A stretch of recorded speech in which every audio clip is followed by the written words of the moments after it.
নমস্কার বন্ধুরা, আবার একটা নতুন ভিডিওতে আপনাদের স্বাগত।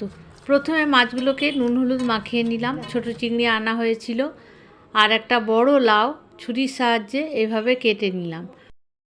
লাউটা কিন্তু বেশ নরম ছিল। আর এই লাউ দিয়ে লাউ চিংড়ি অনেকেই বানিয়ে খেয়েছেন, নিশ্চয়ই ভালো হয়। এভাবে বানিয়ে খেয়ে দেখুন না একবার কেমন লাগে। আর এর জন্য উপকরণ হিসেবে লাগবে ডুমো ডুমো করে কেটে রাখা লাউ আর আলু, পেঁয়াজ, আদা, রসুন, আর লাগবে চিংড়ি মাছ। আদাটাকে এখানে টুকরো টুকরো করে কেটে নিচ্ছি। তারপর মিক্সিতে দিয়ে আদা, রসুন, পেঁয়াজ একসঙ্গে আমি পেস্ট করে নেব। আর জানেন তো, লাউ দিয়ে শুধু লাউ চিংড়ি বানানো যায় না, লাউ দিয়ে লাউয়ের খোসা দিয়ে সুন্দর ভর্তা বানানো যায়, লাউ খোসা ভাজা বানানো যায়, লাউ দিয়ে অনেক কিছুই বানানো যায়। এখানে মিক্সিতে মশলাটা পেস্ট করা হয়ে গেছে। তারপর আমি গ্যাস ওভেনটা জ্বালিয়ে নিয়ে কড়াতে পরিমাণ মতো তেল দিয়ে নেব। তেলটা খুব ভালো করে গরম হয়ে এলে এর মধ্যে জিরে, তেজপাতা ফোড়ন দিয়ে আলুগুলো ঢাকা চাপা দিয়ে লাল করে ভেজে নেব।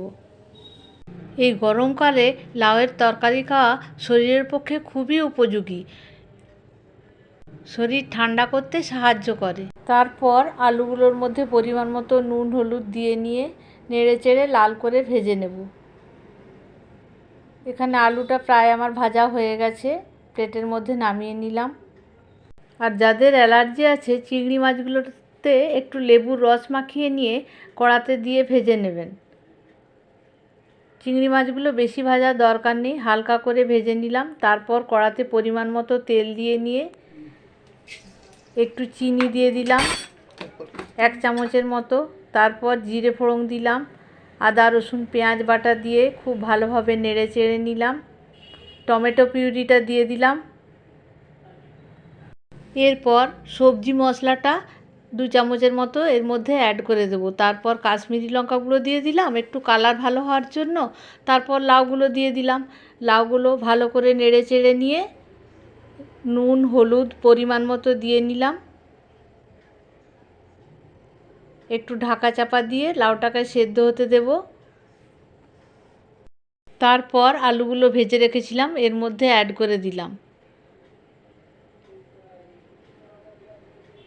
আর ভেজে রাখা চিংড়ি মাছগুলো এর মধ্যে দিয়ে দিলাম।